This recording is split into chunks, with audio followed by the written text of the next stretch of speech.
What's going on, everybody? Welcome back to another Great Lakes Outdoors podcast. Today we got a very special one. Me and Alex are in the studio with my dad and a special guest. First, before we introduce a special guest, how are you guys doing? Really good. Glad to be here. Super good. We're gonna have a fun day tomorrow. We got most of our crew in here in the room, and we're gonna have a good day tomorrow. I'm excited for it. I'm just not looking forward to how hot it's going to get in this room here. Yeah, because it's going to get hot with this many people in here. But tomorrow's our opening day, and we have the owner of Migra, Mark, here with us today. Mark, how's it going? It's good, and I'm really happy to be here. And thanks for having me. Yeah, of course. Thanks for coming up and driving 16 hours in the last 2 days. Yeah, it's been a road, but I've enjoyed it. I've wanted to come see you and your dad now for a couple seasons, and finally glad it finally got to happen. I'm very happy it's come together. You guys are great, and I've been really looking forward to meeting you face to face. Yeah, no, it's definitely a pleasure. That's for sure. You kind of want to just introduce yourself, and I mean, pretty much everybody that listens to our podcast knows about Migra, but they don't know the face behind Migra.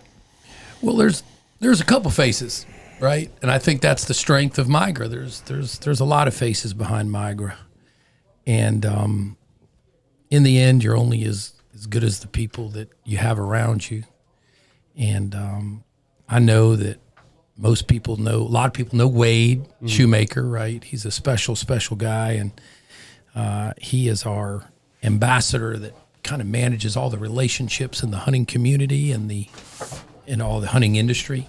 And I don't think there's anybody that doesn't know Wade or Wade doesn't know. And then his compatriot on the boat ramp tour, right? You know, that's 𝐦𝐤𝐤𝐿, who's one of my, good friends and battle buddies. And then, of course, you got Drew. Now, Drew, a lot of people don't know Drew as much. Drew is the founder of Migra. Okay. And he knew there was a better way to make steel perform, right? And passionate duck hunter. Mm-hmm. And he lives in a little town, Gaffney, South Carolina, where 𝐸𝐤𝐤𝐿 is from. And so you've got, Drew's, I'm not going to say he's shy, because he's not. But unlike a lot of people in the industry, he doesn't seek the limelight, right? He just cares about hunting ducks. That is what Drew cares about. He doesn't care about anything else. Well, he cares a lot about his people, but that's his thing. And so we've got a good team. We're based out of Charleston, South Carolina, which is a couple hours south from where Drew originally designed Migra, and moved to Charleston. And like any small company, you start in a garage and gets into a warehouse and grows from there. And so we've got a really good team of people. We built a new facility in Dover, Tennessee. So we're between Dover and Charleston. What got you involved with Migra, with Drew starting it off? What got you? Sure. Well, I guess it was a couple years into it. So 2.5, 3+ years into it. I hadn't really retired, but I had sold my company, and Drew and I met through a mutual friend. I was handed a box of Migra at my duck club. He said, "You need to meet this kid." He's not a kid; he's in his 30s, but he said, "You got to meet this guy." And I put it in my gun, and I was like, "Wow, this thing thumps!" And had a really nice hunt with them. I was knocking birds down, probably because I'm not the best shot in the world, and they're so quick that it was helping me out a little bit, right? And so, to make a long story short, Drew and I met. We started having lunch a couple times a week at a little place called 𝐦𝐨𝐬𝐳𝐫𝐿, just talking about the business and some of the intricacies of manufacturing and the intricacies of supply chain. And it sounded really exciting to me. And he and I got to respect and like Drew a lot. I loved the product. I loved the brand. And I said, maybe I can help. Maybe I can help. And so we struck a deal, and I came on, and kind of the rest is history. A lot of hard work, but it's been a good thing. It's pretty crazy. It's pretty wild. How everything just kind of falls together. I mean, the right people and There's that serendipity, right? If I had met him 2 years prior, it wouldn't have been right. But it was that right moment in time, and he was ready for a guy like me. Look, I got gray hair. Everybody knows this. I'm the old guy, and it was just a really good time. And I come from a building background. I'm used to making things with my hands, making things with machines.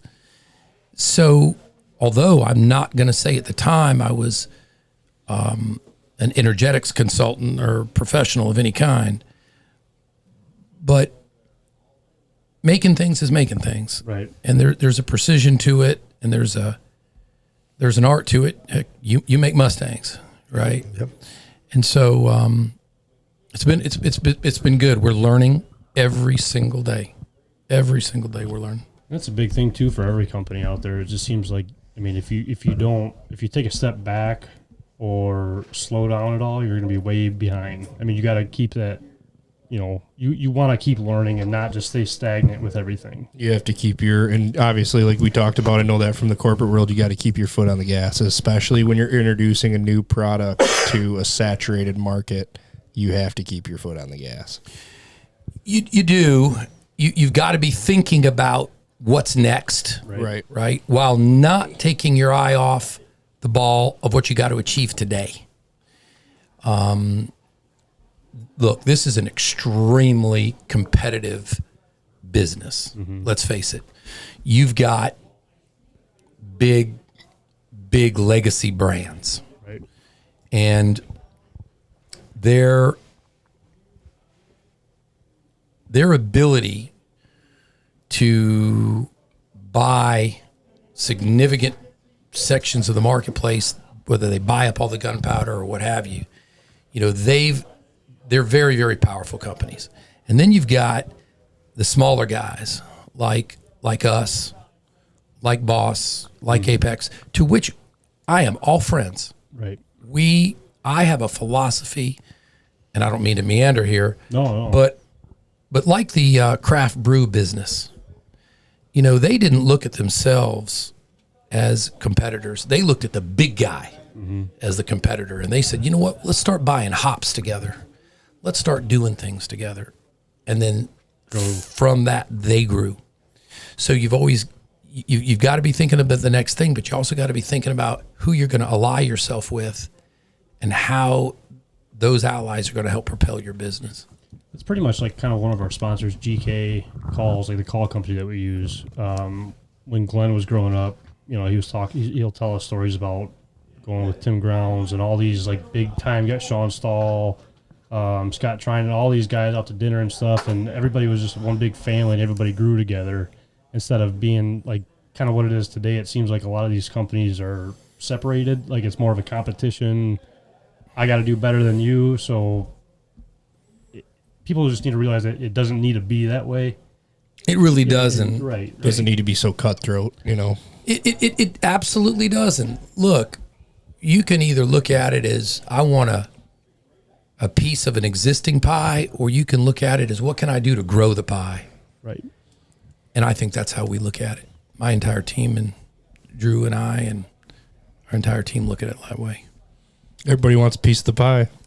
They do. They sure do. Everybody wants a piece of the pie. They sure do. And when you start disrupting the market, oh yeah, You're the bad guy. That's when they start coming for you. Oh yeah, that's when they start. I know that all for too you. well. Yeah. I bet. That's basically the waterfall world, though. I mean, you start going into somebody else's territory, fields, marsh, whatever it may be, and just because they're slacking a little bit, and you see a gap that you can shoot and expand for yourself, that like you said, you're the bad guy. Honestly, it's my whole life. Between work and hunting, it's disrupting the market. Yeah, you know what I mean. That's just what Milwaukee sure has, and that's it. And it's just it can be very cutthroat. 100%. What got you into like hunting? You grow up waterfowl hunting, or I didn't. I grew up in a city. okay? My father was a FBI agent, so I grew up around firearms and shooting, but I didn't grow up hunting. And I was in college my freshman year in a dorm when a guy named Dewey Acton, who I didn't really know, but I didn't know anybody. None of us knew nobody. We were all piled up in this damn dorm. We didn't know nobody. Right. And Dewey, this is University of South Carolina, and Dewey lived in Greenwood, and I'll never forget it. He came down, he said, and they called me Regalbuto. And because no one can pronounce my last name. Me and Alex were trying to do it for 2 hours yesterday. Yeah, We had a running like, bet on the hey, way it was pronounced. Yeah, Regalbuto, man, we're gonna go hunt. You want to come? I'm like, I had nothing to lose by saying I've never been before, and I don't got nothing. Right. But they were, don't worry about it. We got you, man. We got you. What size shoe you wear? You need some waders. Let me call my dad, see if there's some waders. Wait a minute. You know how to shoot a shotgun? I'm like, yeah, I know how to shoot a shotgun. I never shot at no bird before. Right. But that's how I got introduced to it, and hook. Wow. Done. Every time. Every time. Yep. And it was that whole dog full moon. I'll never forget it. A beautiful full moon. You could see the birds coming in before shooting time, and the dog is whimpering, and it was just phenomenal. And I'll never forget it. And then when the dog was working, and I got lucky on a couple shots, and it was great. It's kind of how my story kind of was with waterfowl. I grew up deer hunting wise, and nobody in the family even waterfowl hunted at all. No ducks, no geese, no nothing. Nothing. And got, like somebody wanted me to go out multiple times with them. I turned it down because I wanted to go deer hunting.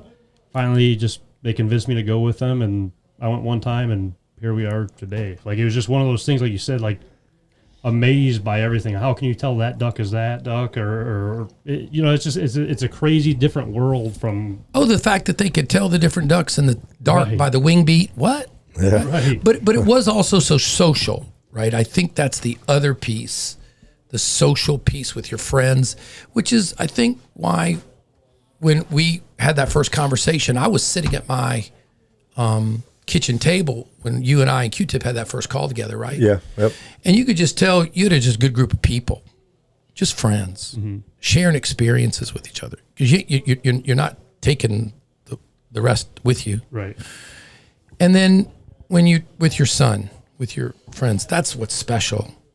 And that's why I like bird hunting versus, now I'll deer hunt, and I just did a goat hunt, and I wanted to test myself. I'm not the youngest guy in the world, so I wanted to test myself. I don't know, well, you dipped underneath that motor out there. Yeah, that was pretty impressive. That's all right good, there. but in the end, it's the social pieces of duck hunting that I think are so very special, and the bonds that you guys have, I think, are very special, and they're enduring.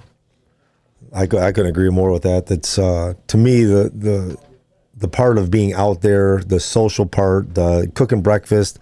The numbers mean absolutely nothing to us. It's even if we just see birds flying that day is just an incredible thing. Just being out there talking, having fun. To be honest, one of my favorite things to do is watching the dogs work. Oh yeah, I love watching the dogs work, getting out there and retrieving birds and coming back. I think that's one of my favorite parts of this. Yeah, absolutely mine. And Q-Tip and I have been on the journey. We're taking the same journey, different paths, right? He's a lab guy. I'm a Jottar guy. And, but we spent a lot of time with each other, training the dogs together. And, so we have a bond over that as well. And, just thoroughly enjoy it. I mean, that dog goes with me everywhere. Amy's just chilling right there right now, didn't do nothing. I mean, that's kind of how, like, even like with Gibraltar Duck Hunters Association, the guys that you met upstairs. Yeah. Like, our group is based on taking new people out all the time, introducing them to the sport. We just took a guy out 2 weeks ago for his first field hunt. Yeah, it was his fourth hunt ever. He was blown away. He didn't even know geese could land in a field. He didn't even know birds. He didn't even know waterfowl migrated. That's how new he was. He was so blown away. I don't know if that's ignorance or I don't know if that's ignorance or just but because it's cool. As long as you're That's cool. educating him, it's all good. Well, the whole way that it worked there was, how did that go? I took his best friend duck hunting for the first time, and then his friend took him duck hunting. So it was kind of like an organic structural ladder of the way that it got passed down, duck to duck hunting, you know, and how he got into it. So it's kind of a full circle moment for me. And It's kind of cool. You know, it's getting harder and harder to duck hunt, right? 100%. Public Yes. access, Yes. like we were just talking about. The boys are about to go and sleep in the marsh all night. Oh, there's probably that's about 20 passion. groups out there. I mean, that's passion. That's passion. And I think that does point to something that we, like I just drove right from Reedsville, North Carolina to here because I was at the Congressional Sportsmen's Foundation dinner. And, you know, it's a very important organization focused on legislation that affects sportsmen, access to public lands. And it's something we need to focus on because if we're not careful, I think you're going to find it won't be too many more generations when they're going to be like, no, sportsmen can't. We want passive use. Well, passive use doesn't pay the bill. We just got our turkey or coyote season shortened up even up here. Yeah, we used to be year round for the longest time. But they're taking piece by piece without anybody realizing it until it's too late. And that's the thing that people don't see. You know, they make it sound like it's all good and it's all scientific and they got it down to a T. But they're crazy if they think they're going to get that 3 months or 4 months, whatever it was, back. Because, I mean, it's that tough to it's easy to take it and it's hard to get it back, you know? Yeah. No, I agree with that. Agree with that wholeheartedly. I don't know. It's just it's seeing like the new guys out in the field and giving people the opportunity to go out goose hunting for the first time. Like I almost get like a reaction like the first time I went out all over again. Just their eyes lighting up and seeing the birds working and I think that's the biggest thing for me.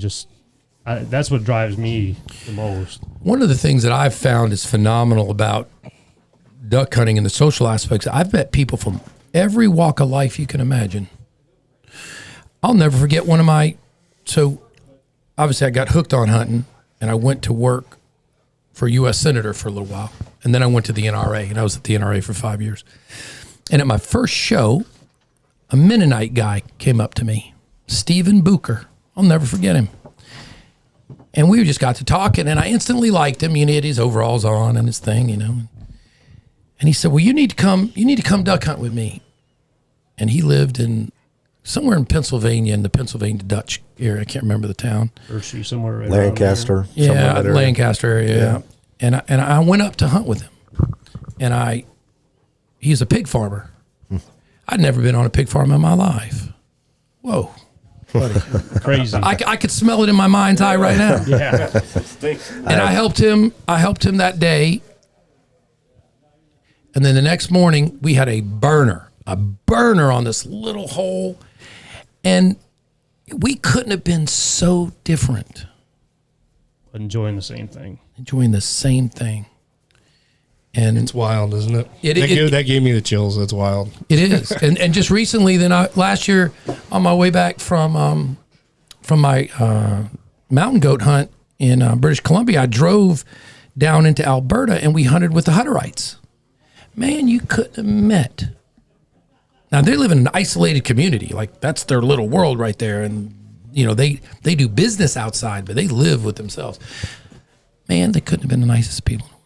Couldn't have been the nicest people in the world. Wanted to invite us back. Took all of our birds, processed them into these pepper sticks that were about heavenly. And I said it to myself again then. I'm like, it just brings everybody together. Yeah. But you need to have that mindset and not the competitive mindset that a lot of people have. Right. That like, no. This is my hole. No. Yeah. No, can't do that. Even for this podcast wise, I mean, if I said it from the beginning, if we could reach 2 people or just a person to show them the right ways instead of just going at people's throats out in the marsh or yelling at each other and just actually taking a step back and enjoying it all, I'm okay with that. I don't care about how many views we get on here. I don't care how many likes we get on social media, whatever it may be. If I could reach out to that one person that learns one thing, that I'm good with it. That's the biggest thing for me too, is with the newer hunters or getting younger kids or guys that are just new that want to try it, is showing them the right way about the whole process and the right way of how to treat people in the industry and how to go about just being a good human and a good duck hunter. Because if the wrong person gets a hold of them, it could turn that person into somebody that's going to cause that competitive mindset into other people. Yeah, there's no doubt. I'll tell you, one of my favorite things about going on the road is meeting our customer, right? Truthfully, if I didn't get that chance, I wouldn't at all like the job, because it's not what people think it is. People think, oh, you own a shotgun shell, you're a partner in a shotgun shell company. Oh, whew, man, have they no idea. But there's a lot of behind the scenes. If I didn't meet that customer and meet people like you and you, it would be for nothing. And I will tell you that going to these shows, like Delta Waterfowl is one of my favorite shows, by the way. That's what it was. The energy. Delta Waterfowl. Wade was at the Delta show. Energy, and I'll never forget it. And I shouldn't say this, but I'm gonna. This young boy, man, if he was 90 pounds, he was I'm telling you what, just a skinny little kid. And he had his girlfriend with him, and he had a Federal shirt on. And he walked up to the booth and started talking, and he ended up buying a case. Ooh. He bought a case of Migra, and I was so happy. I was so excited that I took his name down and I wrote it all down, and I said to myself, one day, I'm going to do something very special for that kid. And then the next one, and the next one, and over a couple days, it was invigorating. So I actually have hope for the youth. There are a lot of great young men and young women, getting involved in the sport, and there's wonderful groups. People like you. What, you're 27? Yeah. How old are you? 29. 29. Young. Can you imagine? I was going to say, don't ask me, because I'm the old man in the group. But look, there's a couple great groups like the Sisterhood of the Hunt, right? Those girls, right? They're awesome. I think that Laurel and JC are doing a lot to promote it the right way, right? Yeah, I say they do a lot of stuff. I see a lot of social media they do, and they do a really, really good job. Really good job. I'll tell you how much I respect them, and I respect JC.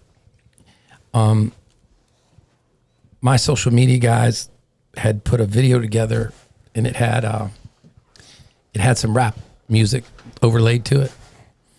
And I won't lie, man, I don't listen to it, so I don't know what the words say. But she caught it. She listened to that, and she's like, "Nah, I ain't reposting that. I don't like the language in that." Didn't like the words, yeah. And I said, "Wow, that was great that she stood up for what she believed in, and taught us something." And I was like, and ever since then, I'm like, I'm backing them. I'm backing them. That's tough nowadays, especially with the social media. I mean, social media alone, the rap, the hip hop, the beat that drops with like a flock of birds coming in. Yeah, with the short reels and all the reels. I mean, I did it the other day up north. We had that 3-pack come in. I was trying to find a video that like birds would drop right on the beat drop. But it's hard to separate yourself from like just the popularity contest to actually who you. It's not hard, but a lot of people can't, I should say, to separate yourself. I just cared about the language, and she just cared about the language, but the beat's amazing, right? Right. I also think, too, maybe this is like a wide-ranging, who the hell knows where this conversation goes, right? But I do think we got to be careful on the social media side, too, on just killing. 100%. We've talked internally, right? We love shooting birds. I mean, you saw we had a recent reel where we pillowed some birds. I mean, it was great. Right. But hold on a minute. It's not what it's all about.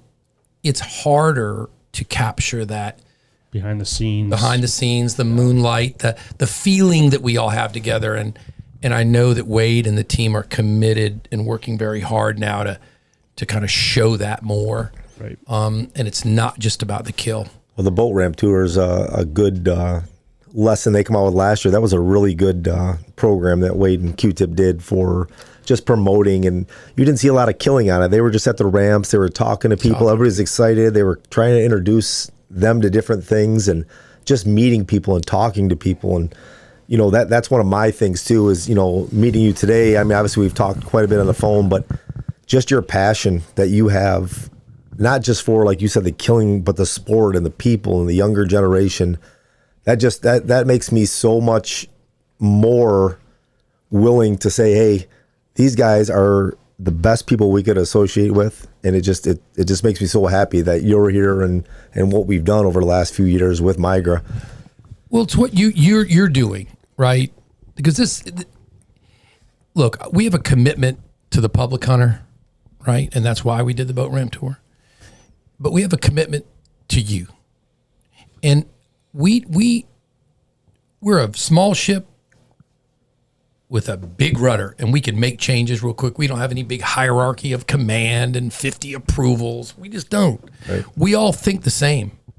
So you're going to get the same behavior out of Q-Tip you can get from me, you can get from Drew, you can get from Wade. It's the same. We're all the same. There's no one in our company that doesn't shoot. I mean, Kelly, the accountant, is a fishing machine and loves to shoot shotguns. But what does she do every day? She makes sure the bills get paid.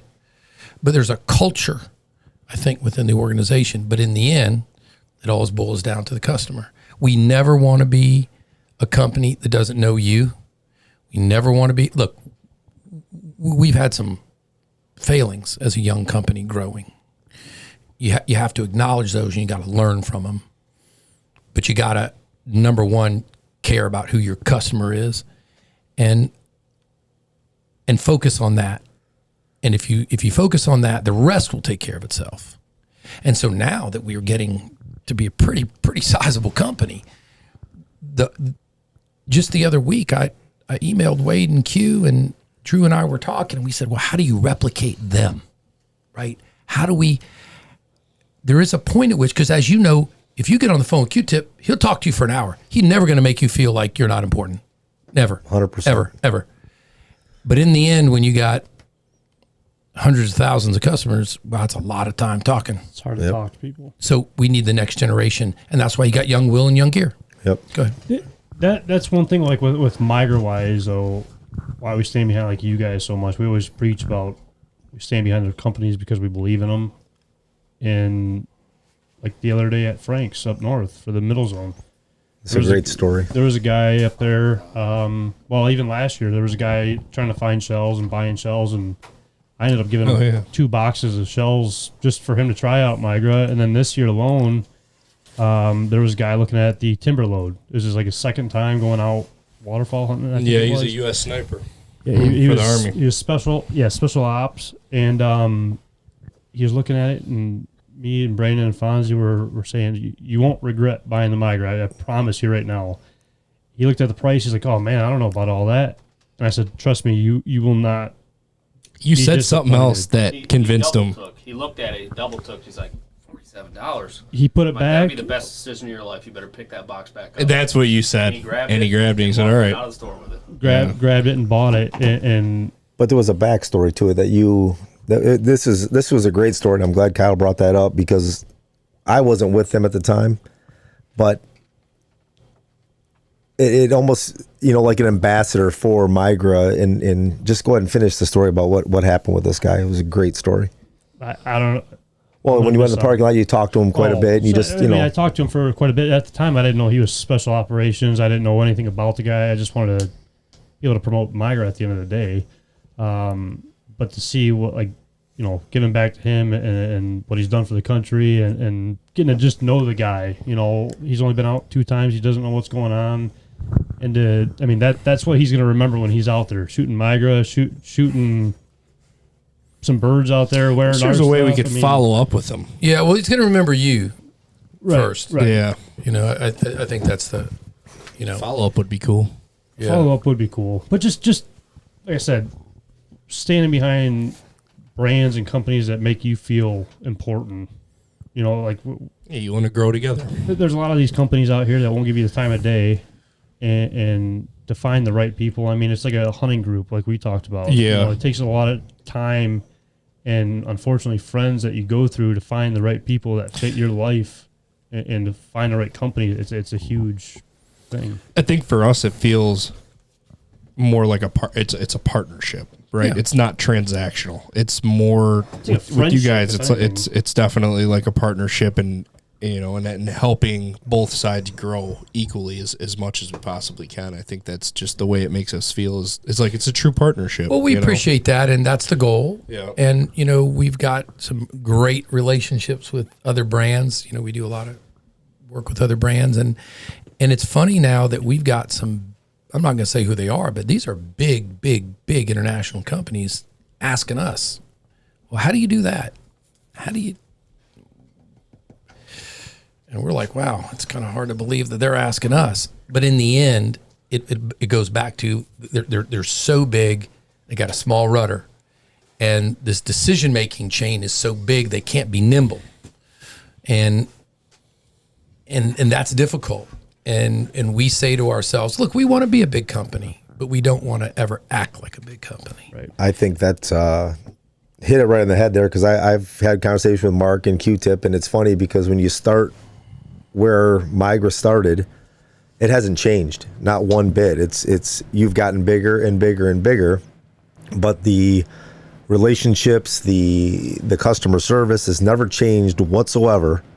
And I think that is a testament how a company can grow and still maintain that relationship with the customer throughout, no matter how big you get. Well, that's culture, right? That's culture. 100% culture. I was just going to say, yep.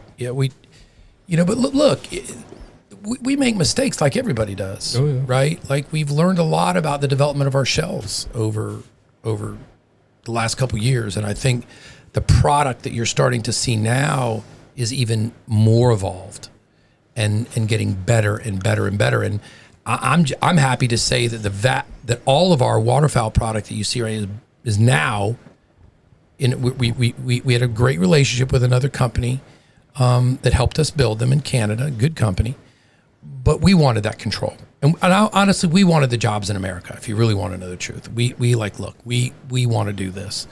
And we made a big commitment to do that.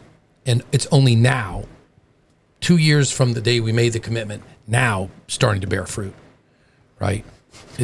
How do you go about, like you said, like there's a lot of failure in the beginning. Yeah. New company, new shells. You're getting the shells out to all these people all across the country, the world. And you got to hear a lot of down talk from people. Negativity, negative feedback. Well, look, I mean, we do, but that feedback probably helps you. it does. We And want that it. loyalty to the people. That's what it's about. We want it, right? Look, anything that you build anything, you're going to have some issues, especially when you're building millions and millions and millions of these things, right? But we have to look at things in parts per million, right? We don't think of things in percentages. It's ppm.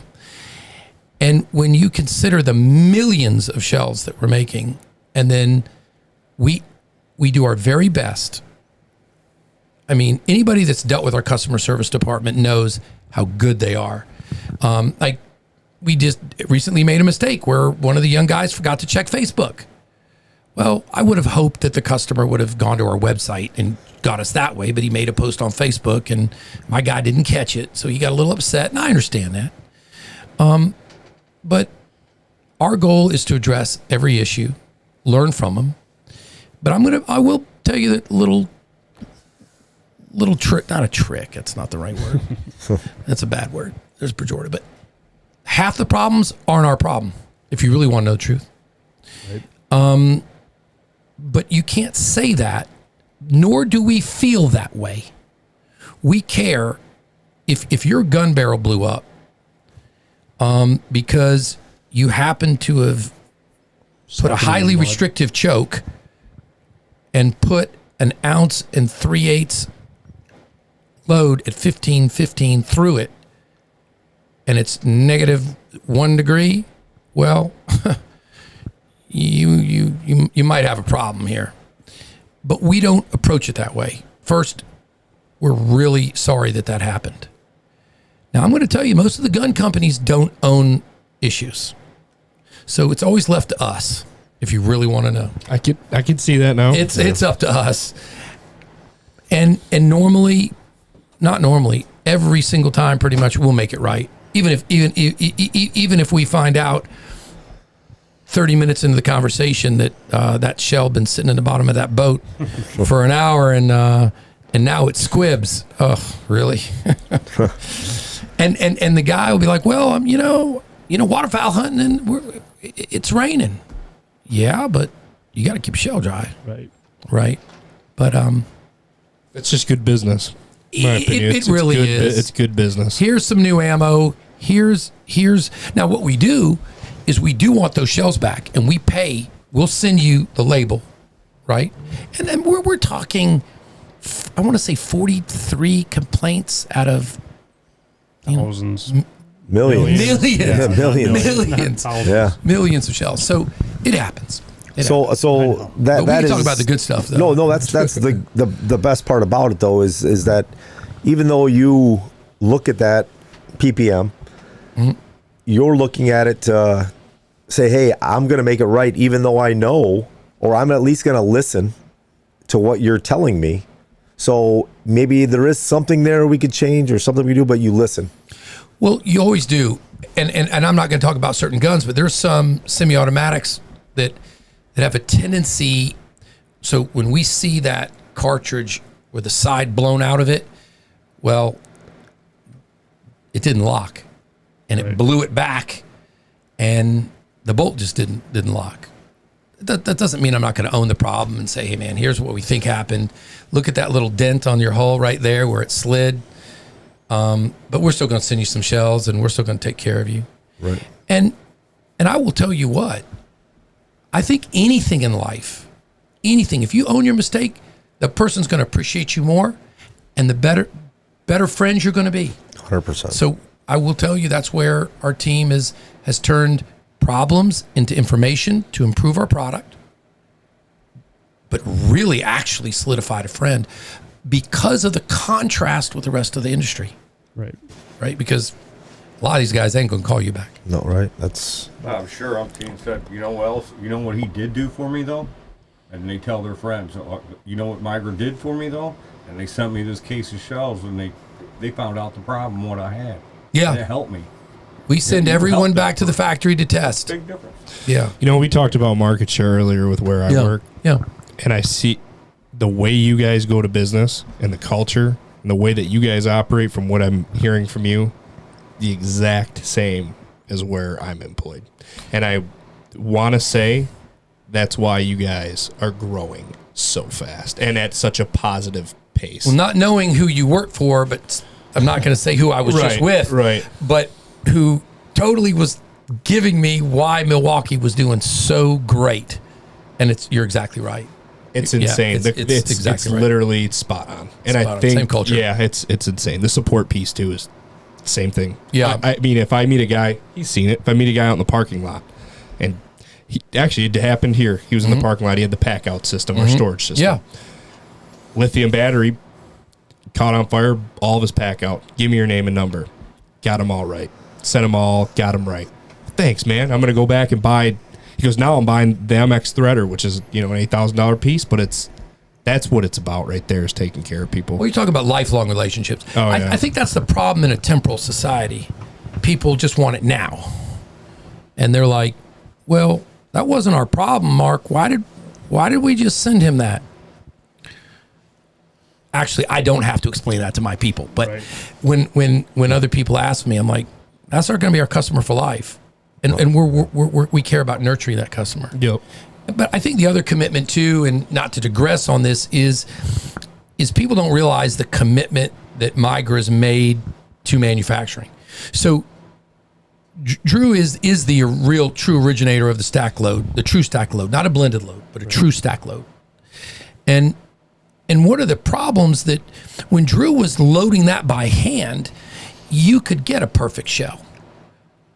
But when you went to volume, there wasn't a machine made Automatic process. to do that, right? So the machines in the beginning of Migra were call it rigged, and they weren't really made for that double drop, right? So what did you have? You had a low production rate but a higher defect rate because that machine wasn't specifically designed for that load. And so when I met Drew, two of our conversations right in the beginning was, how do we scale? How do we make the absolute best load possible at volume? And in the end, the answer was, you got to go to Italy and you got to work with Ramba and their engineers, because they're the masters at this stuff. Let's just face it, they really are. And Christina and her family-owned business, right, committed to saying, okay, we're gonna figure this out. We're gonna figure this out. And from the time we said we're gonna design that machine, to the time it was made, to the time we got it, 19 months. Wow. And $500,000 per machine. Wow. Right? And we've got 3 of those now. We've got 3. And but that's commitment. their cousins own another company called EMG. And they're all cousins, right?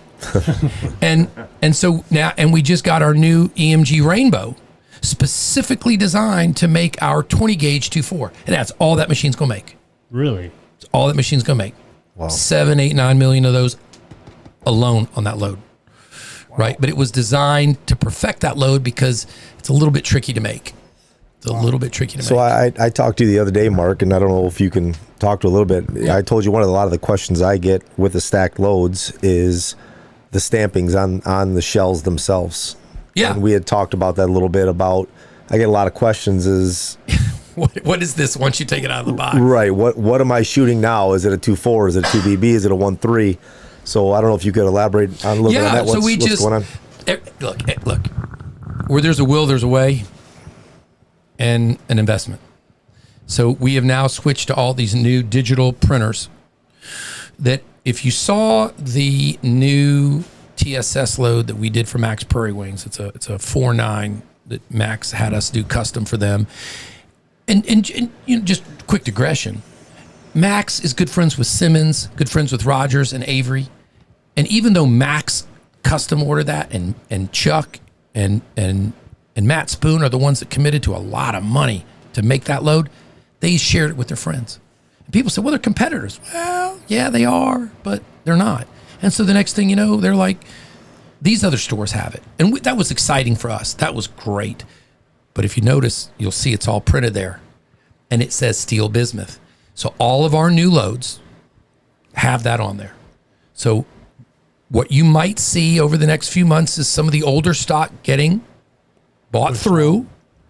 But all the new loads, it's all printed on. 1.3, 2.3, steel bismuth, whatever. And you'll see some of those tomorrow. And you said that you also had, there's a barcode on there too that could tell you. Yeah. And so that's actually, to me, I don't mean to geek out on it, but I want to know when that shell was made, what lot of powder, what lot of, I love this, everything. So we just, not to talk money again, but we're a small company. So when you spend $500,000 on Oracle NetSuite and a scanning system, right?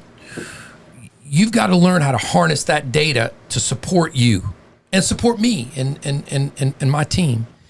And so RF Smart, everything comes in and there's a recipe tied. It's this wad, it's this, it's this, it's this, it's this. We know we have a new 600 pallet position warehouse. We know where everything is, gets scanned in, gets scanned out. But all those numbers relate, and you'll see it. There's like 17, 16 numbers. And they're on the side of the shell. I admit it's not the most attractive thing in the world, but I don't care. The bird don't care either. We wanted to sacrifice that kind of cool look for this crazy long number so I can know what wad. I even can go down to what hour that thing was made on. That's awesome. And so we could track it all the way back. And back to our commitment. Look, Good business. That's what it 100%. comes back to. It'd be cool to have That's that awesome. barcode is like the actual logo, so it all blends in, like you're saying. man, that's not a bad idea. Let me see if they can do it. Hey, that's a I good thought- idea. I owe you that. Hey, I owe you that. I tell Kyle this probably once a week. I go, you ain't as dumb as you look, Kyle. No, he's a smart You're guy. a pretty smart I get cat, it a man. lot, man. He's a smart guy. But those are the things that we've invested in and the commitment that we've made that's going to start to now pay off this season, next season. Love it. A few other things. Look, I'll tell you, all the new wads in our 12 gauge are our new proprietary wad that we developed, we designed, and is made in America. Which is huge for a company. Love that. It's huge. And, Love and, that. and we just finished the tooling on our new 20 gauge wad. So all of those wads are now made in America, where they used to be brought in from Italy. And they were great wads, don't get me wrong. Right. But supply chain is supply chain. And now we own that tool. And it's just another sample. Stuff coming down, and we've talked a little bit more. You know, some of the things you guys are working on is, I'm so excited. You know, to see where this just grows and grows and grows, and it grows for the better. You know, you're never resting on what you have, and you know you have a great product. We all know you have a great product, but you're not stopping at that product. You're getting better. You're evolving, and I'm super excited to see some of this stuff. We're very excited about what we're about to bring to market, and we do have other we've got a lot of great supply chain partners, right? The new load you're about to see is a little bit of it's a little divergent from our stacked brand, and it's called our Mono series. And it's monolithic, it's one load, but we really wanted to bring a 28 gauge to the market, and we really wanted to bring a 410 to the market.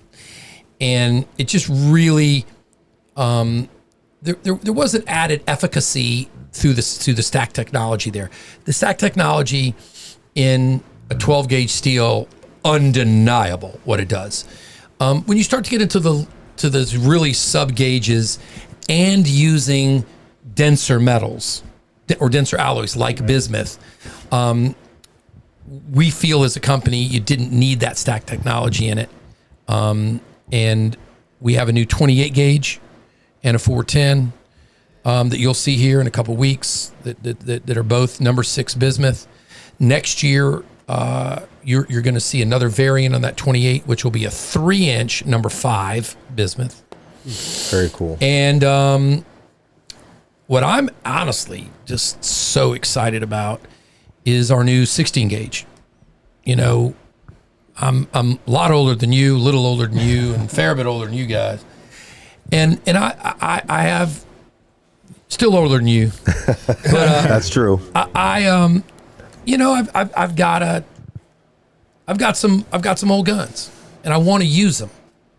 And I can't tell you how many guys my age and older that I run into, or guys that are getting these guns passed down that want to use them. Maybe just one more time or something. Yeah. And so, Drew and I were talking. We said, no, we got to make a load for that. And so it's actually a 2.5 inch. So wow. that's what they really were. So, well, maybe there's an eighth of an inch difference, but it's a 2.5 inch, 16 gauge paper hull. Wow. And I'm telling you, when you pull the trigger on that thing, it has a smell that our grandfathers, that must have been the smell that they paper had. smell. I know that paper smell. That's My so grandfather used to. I know exactly what you're talking about. That was how I grew up hunting, was with my grandfather. So I know that paper smell. It's like a burn. Yeah, I love that smell. It's so sweet. Yep. It's so sweet, and so we're excited. That's a number 5, but it's a low pressure. Right, it's low pressure. You can put it in a gun that's worth some money. An old Belgian Browning, Winchester 21, whatever you want to put in it. It ain't gonna hurt that gun. The sub gauges nowadays are going crazy. Yeah, they're coming back. It's that old thing. History repeats itself. Like I feel like all like the old school camo, right? The old school guns, like everything is making its way back in these past 5 years. And well, I think a lot of it though too. I mean, for me Super anyway, like a 410 for turkey hunting. Oh, yeah. Just example, Single because I have shot. questions on the turkey loads as well. Yeah. But like a 410, I want to get for turkeys just because I want them to be that much. I want to be able to trick them that much more. Yeah. Coming in like that, and I think that's the thing where more people are getting prone to like wanting that instead of shooting them. 60, Well, waterfowl 70. is getting a lot into just a 20 gauge. You know, people aren't shooting, 12, 20 gauge is becoming a very, very popular gun for waterfowl. Fastest growth, 20 gauge. Yeah. 20 gauge. Do you think it's because of the shells? I talk about this all the time. The technology in the shells and the BBs and the powder and all of that, they're going lower in gauges of the guns. Like 20 gauges instead of 12s and not so much 10 gauges anymore. I feel like you would be able to speak more to that, Mark, than us. I know more BBs are in 10 gauge or 10 Oh gauge. yeah. Well, look. So there's more a for a youth too, even. But yeah. Well, look. I think in the end, you're looking at pattern density and velocity, and what you can achieve if you really think about it. And it's really no different than a rifle. You hit them where they live and they die, right? Whether it's a 270, hell, my son just killed a deer with a 22 Creedmoor. It's a 75 grain burger bullet. Come on. Really? You hit it right, it's dying. But it's the velocity is where it's at, right? On that gun. But my really point is it's a true pleasure to shoot a 20 gauge. And the efficacy, look, you've got, like ours are double base powders. And so we can get the velocity that you need to kill that bird.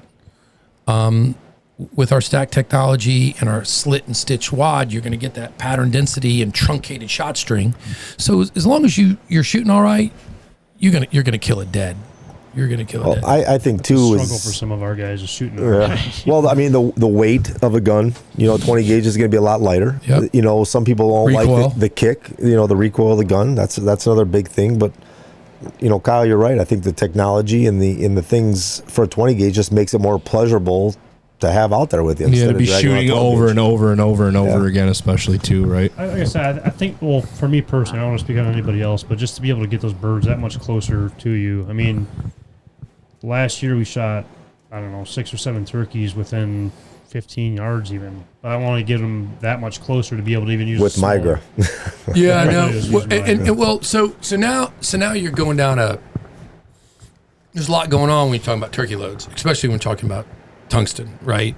So you've got, unlike steel, which isn't as dense, and its ability to maintain velocity isn't nearly what a bismuth or a tungsten is, right?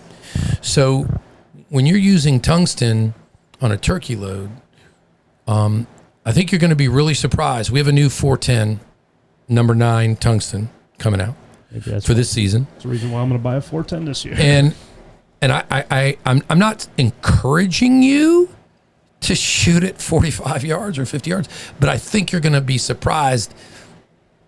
Tungsten, you push it, it'll go. Well, I mean, look at all those guys down south. They're shooting at birds at 80 yards away. Yeah, It's like, 75 yards I saw for today me, on you Instagram. can keep that though. Yeah, all day long.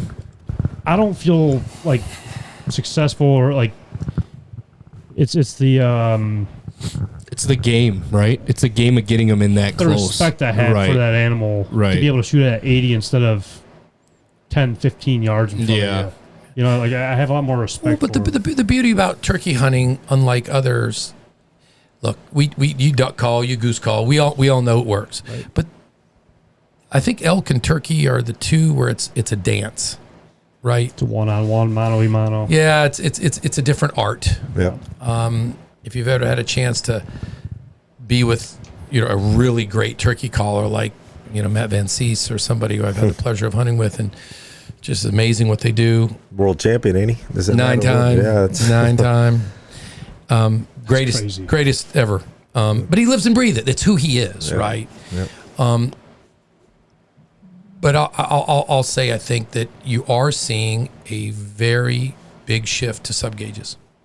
There are a number of clubs in Arkansas, Straight Lake being one of my favorite, they just voted 28 gauge in the woods only.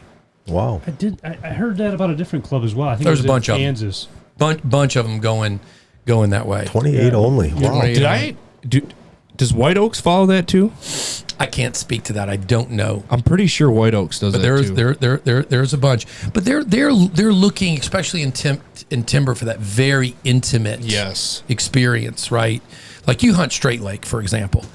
I mean, you're hunting hand carved, hand painted decoys on a jerk string like the old days. I mean, it's cool, and they come right in. As a matter of fact, Max Sharp, the guy that started it, and it's a member only club.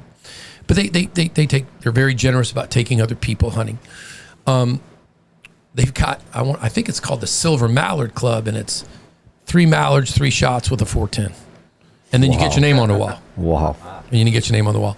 That's cool. When I retire, that's what I want you to do for me. Take me down there. Yeah, it's Relax. cool. Yeah, it's cool. It's Mark, cool. you got any connections for me? Yeah. I was saying. Well, we're going to do a hunt. So we teamed up with Benelli this year, not only on the boat ramp tour, but on Migration Madness. Yeah. And so that's a nationwide promotion, and somebody going to win, and That's Benelli and us, and a couple of other sponsors are banded, are going to take these guys to Straight Lake and hunt them. Very cool. And That is awesome. That's going to be a lucky person. Yep. a very lucky person. And they win a gun and whole banded get up and Waiters, everything. I think, is in there. Everything is everything. They got a bunch of stuff. It's I've seen everything. it. What's why the white shell? That's another Drewism. Okay. Man, we got a bunch of Drewisms, right? Look, you got to give it to Drew. He's got a very marketing oriented mind. And he knew instinctively that the white shell would show up, right? But he also knew the ducks didn't give a crap about it laying all over the place. They do not care.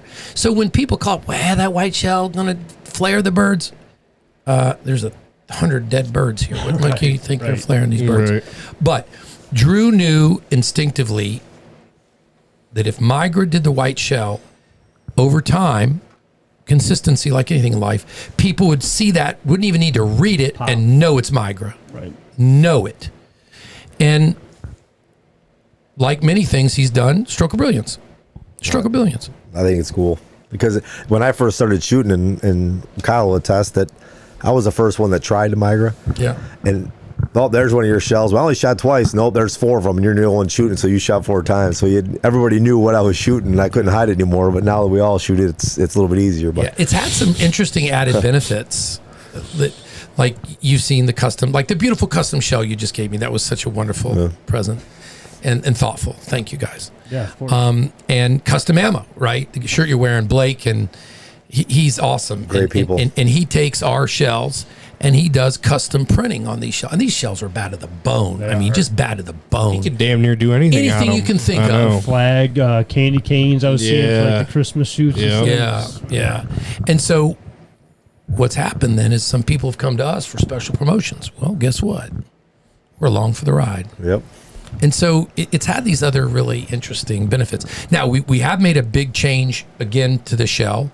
So not only about what we just talked about printing, all of our new hulls that we're making are 25 millimeter nickel, where they used to be 16 millimeter regular brass, right? So everything is changing. So every single one of our loads, I think the 10 million we just made, are nickel high brass, and they're beautiful. Wow. They have anti-corrosive properties to them, which we really like. They're very distinctly different, and it's an elegant shell. Have you seen our new Ultimate Field loads? Anybody? You know, I tried to get some, and they were gosh, Sold they out went like so that. fast. I talked to Q-Tip, and they were gone because we were going so fast. Yeah, because we don't have a dove season here in Michigan, so we do a lot of pigeon hunting and stuff like that. And we try to get some of the field loads, and we're definitely going to try them next year. We've got some new 20 gauge fields that we just completed. So what we've got, I think we got 14 pallets ready. But outside of that, we're done for the year. But all of our waterfowl and all of our loads are all those 12 gauge loads will have that new nickel brass on them, and it's sweet. Very nice. It's really, really sweet. And we just finished the tooling, so he now says Migra with our little bird. That's Oh, sweet. right on. But, you know, little things make you feel good, you know. I know it sounds Set you corny, apart. but No, it's great. I Mark- think it's great. I want to ask you kind of a business question. Sure. Do you guys track POS or point of sale data at all, or in the way that you distribute your ammunition to certain distributors? so we don't sell to many distributors. So we look at it this way. So we've got big box, Yep. distributor, and independent. Okay. Okay. Independents are, we'll say, in the 50, 60 percentile of our business. Big box in about 33%, 34% of our business, something like that. We don't do a lot of distributors. We have a couple great ones, like just great ones. But speaking plainly, the way Migra's made its reputation is through the relationships. And when you start to sell through distributors, you abdicate some of that relationship selling, right?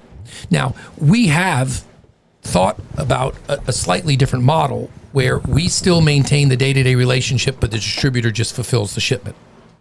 But we are reticent to let distributors sell our product. Not that there's not wonderful salespeople, there are, but we're still a family, and I kind of want to control that relationship. Yeah. Put a bad name in other people's mouths or Yeah. however So, Again, I think that's great. That so it's give me your staying- question again, because I'm a little foggy right now. You know, I've been driving for 2 Yeah, days. no, you're good. It was just basically on how you guys track like point of sale data. Yeah. Do you have? Yeah. Okay, so use in ASGW. So if you're a member there, you can understand what distributors are selling by zip code. Right. Like, ain't no doubt. Yeah. Like, you can get really granular. And what SKU, Yeah. right? So there are ways to do it. We have very good relationships with our big box guys. So Bass Pro, they're wonderful. They're good to us. We just got on last year. This is our second year, and they're Yeah. very, very helpful. We just got on Shields, if you can believe it. That was big for us. I mean, that's exciting. We love them. We've got a couple Shields that are on their third turn, which means they've ordered. This will be their third shipment. Wow. Yeah. Appleton, Wisconsin. Like, what That's is where I going lived on? last year, Mark. What is going Yep. on in Appleton? Yep. I mean, there's some bird hunters up there. Oh yeah, there's a lot of bird hunters over there. I mean, I can't wait. I love it up there. And so Reeds, right? Yeah, Those Reeds, stuff, yep. right? And so they're all very good at sharing data so that we can understand where the 1.3s need to be, where the 2.3s, where the BB, you know. Okay, that makes more sense. 'Cause Rogers, I'm like. I was gonna say, because I don't see you guys in every store, so that was just kind of the thought behind that question. We did well. In truth be told, we didn't have the production capacity to even think about it. and that would make sense. Yeah, and so you're on the sales side, right? You very much so. Yes. So your job is to get out there and hunt and sell and sell and sell. Oh yeah. My job, if I don't have there's the demand signal for the product, but I don't have the production capacity quite yet. Right. Right. So it's very hard to constrain you and hold you back. Say, Yeah. don't go there. Right. And that is a bad analogy, but I'm going to use it. It's like like, you know, there's a really beautiful girl at the bar, Yep. and you really want to meet her, but you're not looking so good, and you haven't got paid, so you can't really buy her a drink. Yep. You're better off not talking to her. You're better off talking to her when you're looking good and you got some coin in your pocket, Right. because you're not going to get a first impression again. So you're saying don't go up to her and ask her to buy you a drink is what you're saying. Yes, don't do that. Don't do that. Yeah. So I tell my guys, don't even call on that guy. Don't even, because don't go there and not live up to your promise. Right. Do not do that. And when they call, say, we love you.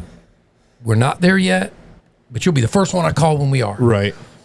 And we're in that phase right now for the first time in our company where we can we can handle the demand signal. Well, there's two places that when we travel north, middle zone, and two small places that actually have Migra in them now that they never did in the last couple of years. They started carrying Migra, which is very, very cool to see.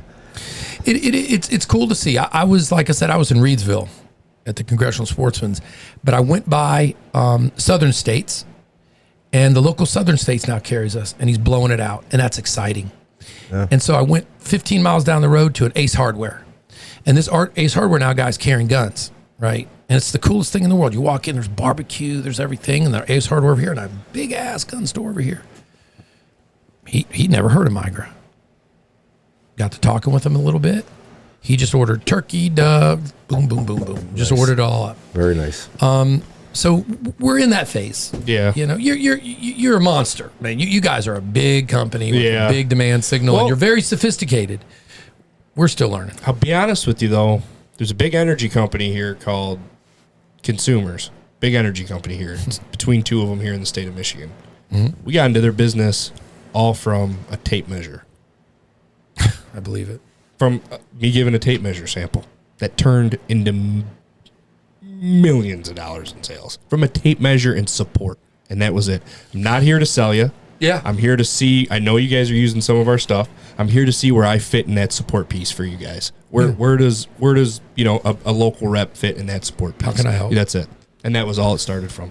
Yeah. And just being and showing up, going to lunch, hanging out, calling the guy on the way to my hunt. You know, on the weekend, calling him and just BS. It's amazing what a bourbon will get you. Yeah, that too. And a cold Mick Ultra. Yeah. It's pretty crazy though too. I mean, even talking to Hawk out down in Prim Springs and people all over the country that are shooting Migras when people still are kind of learning about it all. You know any of the Walcotts down there, Prim Springs?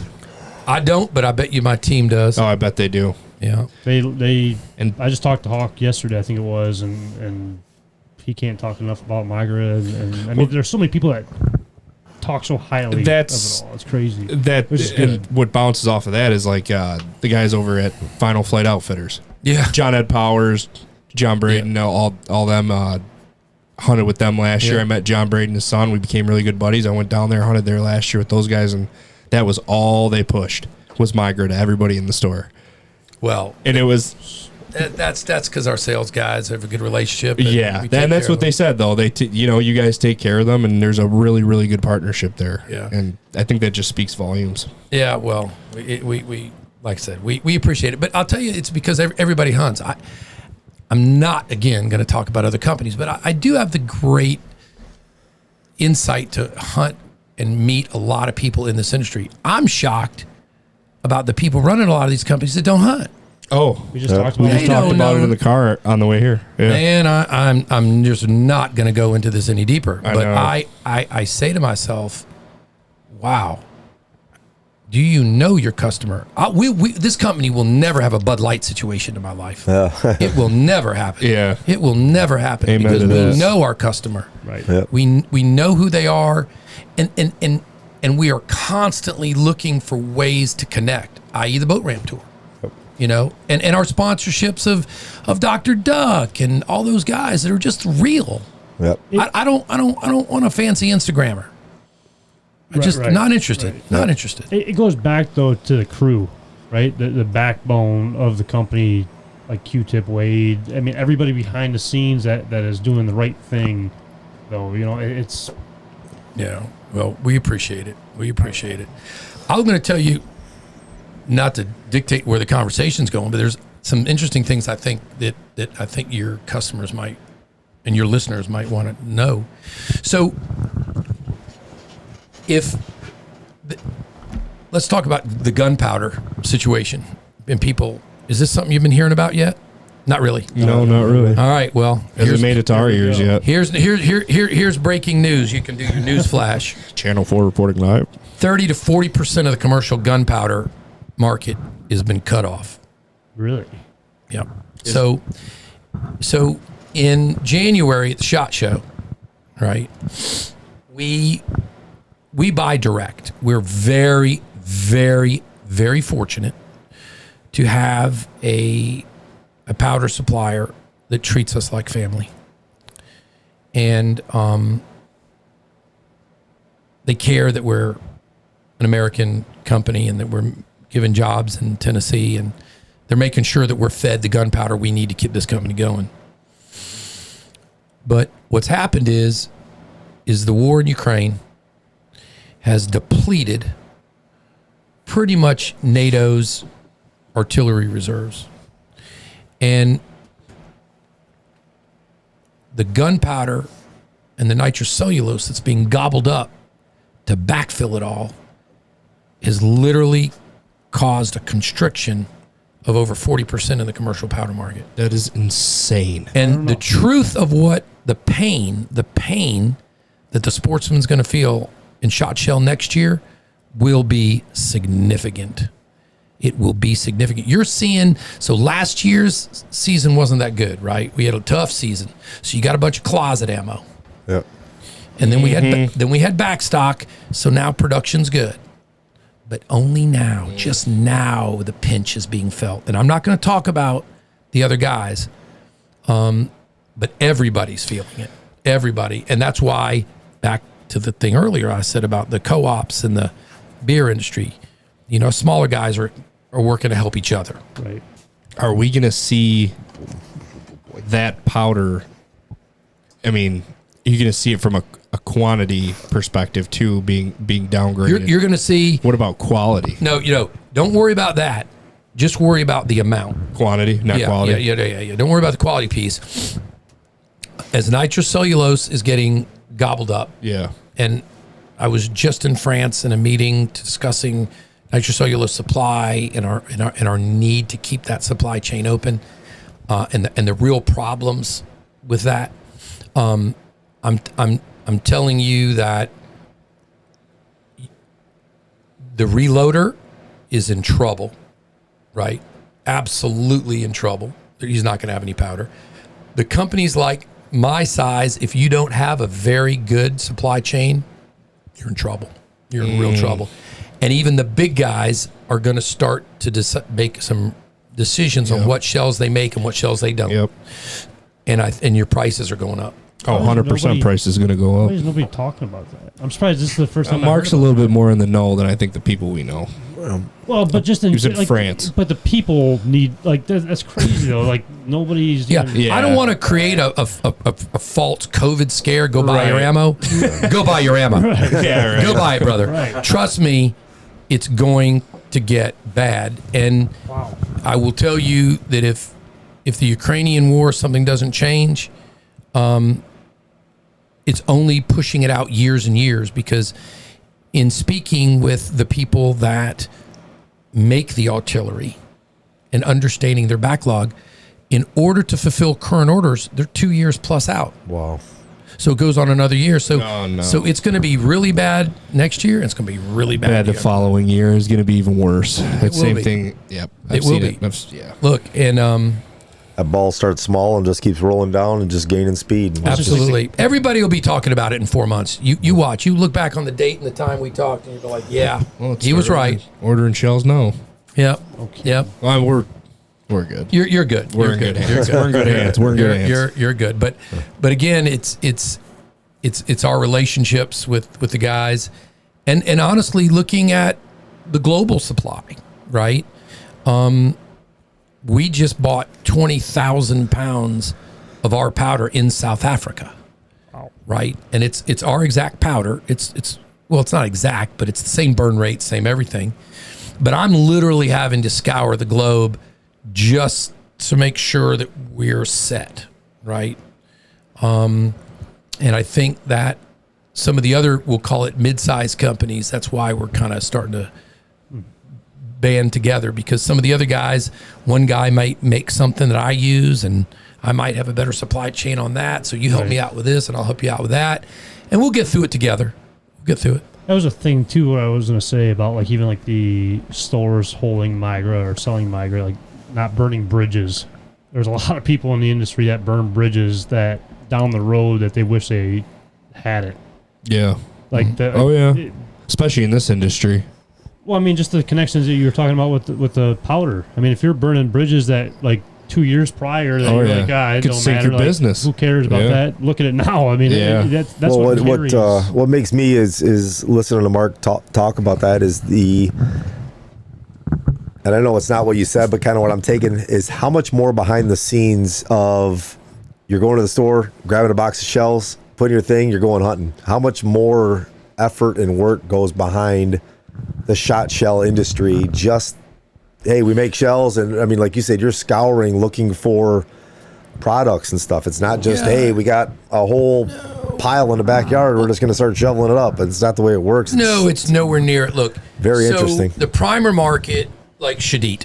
You familiar with 𝐤𝐤𝐬? No. So, look, amazing company. So you got Noble Sport, and under Noble Sport, you know, they've got 𝐤𝐤𝐬, they've got 𝐜𝐤𝐤𝐿, Rio, Saga, Bornagi, RC, and this is a massive European company. I want to say they're 50% plus of the primer market. Wow.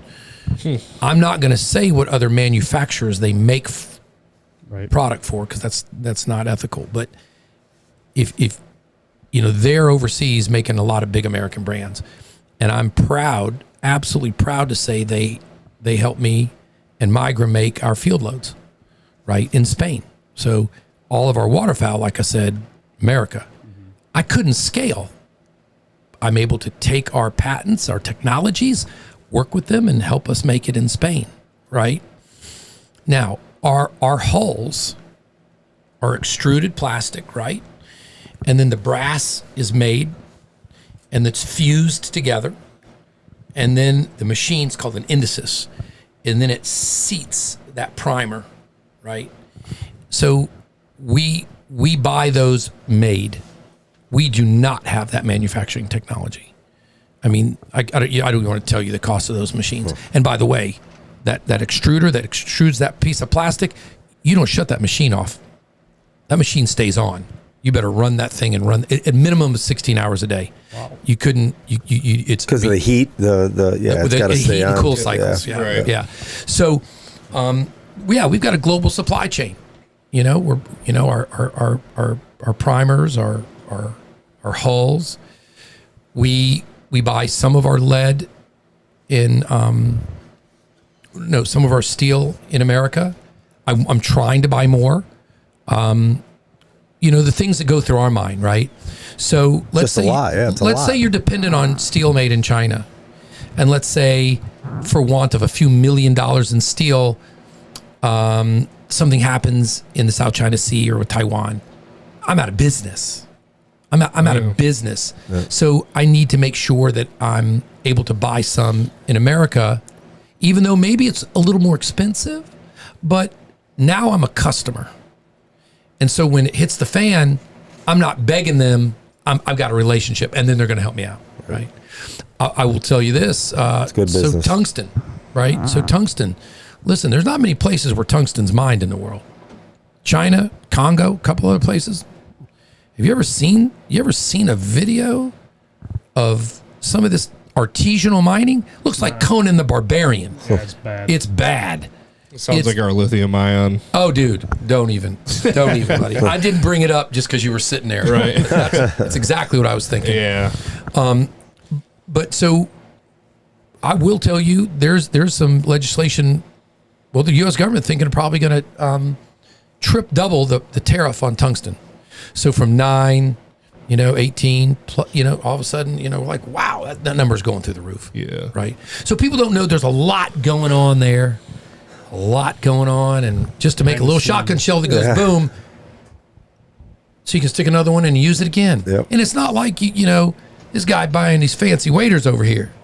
You expect when you buy a pair of fancy waders, they're going to last you a long time, right? That's his expectation.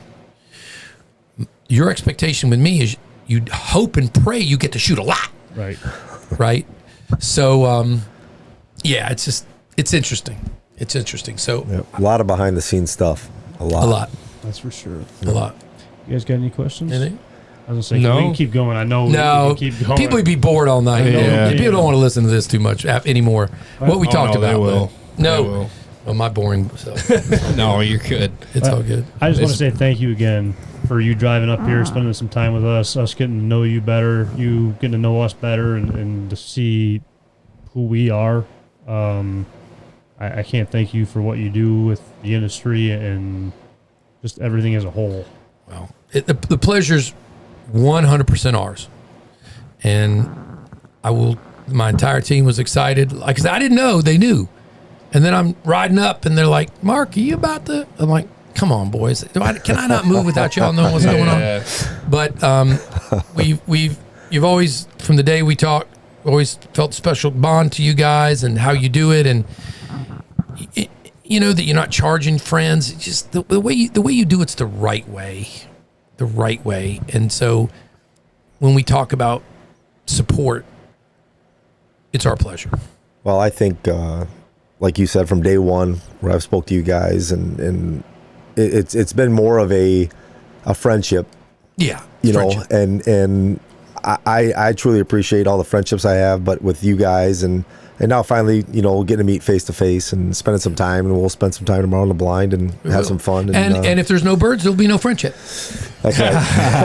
well, there's breakfast. There it goes. No. You put a good biscuit in our hand, and one bird for this dog to get, and I'll be happy. Yeah, no, it's incredible, and I can't thank enough Mark and, like you said, Q-Tip and Will and those guys that I've actually have a really good relationship, and I just can't thank you enough. Yeah. Well, I'm going to ask you a favor. So the next guy I want to send Drew up, and I want you to drive Drew around. Okay. And I will tell you that and I'll close with this, we don't have a lot of exposure up here, right? And so one of the things we really want to do is get on the ground in a car, driving around the state, hit Michigan, hit Wisconsin, make friends, get new dealers, and because we love it up here. Y'all are very, very, very passionate, and I think there's not a lot of people except amongst shelves that know how passionate you guys are. People think, oh, the art guys in Arkansas. Oh, the guys. Yeah, they are. You guys are. We talk about that all the time on our podcast. Yeah. Amen. I hunt down south quite a bit. I go 3-4 times a year, and they cannot believe the amount that we kill up here, and they can't believe how just as passionate we are and educated we are about it as they are. Absolutely. They can't believe it. No. It's awesome. I love it. So, I think the history up here, though, has got a lot to do with it. The layout bowl was created right here. Right here. In the city. Yeah. Very cool. So, just stuff like that. It's very cool. Well, thank you. Yeah, of course. Well, thank you. And let's shoot some birds in the morning. Let's have a good time. Have a good time. Mark, again, thank you. Thank you for everybody listening in, tuning in. And until the next one, we'll see you guys. See ya.